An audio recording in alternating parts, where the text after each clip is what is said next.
France کا تاریخی اعلان۔ فرانسیسی صدر ایمانوئل میکرون نے کہا ہے کہ وہ ستمبر میں اقوام متحدہ کی جنرل اسمبلی میں فلسطین کو باضابطہ تسلیم کرنے کا اعلان کریں گے۔ صدر میکرون کا کہنا ہے کہ مشرق وسطی میں پائیدار امن کے لیے یہ اقدام ضروری ہے۔ گلگت بلتستان میں کلاؤڈ برسٹ کی تباہی۔ آسمان سے برستی بارشوں نے علاقے کو ہلا کر رکھ دیا۔ اب تک 9 افراد جاں بحق، 12 زخمی اور 10 سے زائد لاپتہ ہیں۔ 500 سے زائد مکانات مکمل یا جزوی طور پر تباہ ہو چکی ہیں، جبکہ 27 پل اور 22 گاڑیاں سیلابی ریلوں کی نظر ہو گئیں۔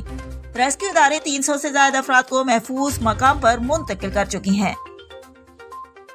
وزیر اعظم شہباز شریف سے ڈاکٹر فوزیہ صدیقی کی اہم ملاقات۔ وزیر اعظم نے یقین دہانی کرائی ہے کہ ڈاکٹر عافیہ صدیقی کے معاملے پر حکومت ہر ممکن قانونی اور سفارتی راستہ اپنائے گی اور کوئی کسر نہیں چھوڑی جائے گی۔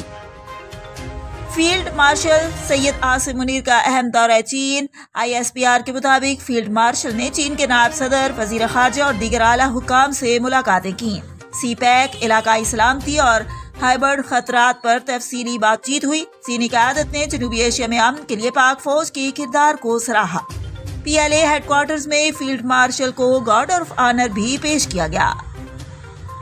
کراچی والوں کے لیے خوشخبری۔ صوبائی حکومت نے شہر کی سڑکوں پر پارکنگ فیس ختم کر دی ہے۔ اب صرف مخصوص پلازوں یا کنسیشن ایریاز میں فیس لی جائے گی۔ غیر قانونی فیس لینے والوں کے خلاف سخت کارروائی کا حکم بھی جاری کر دیا گیا ہے۔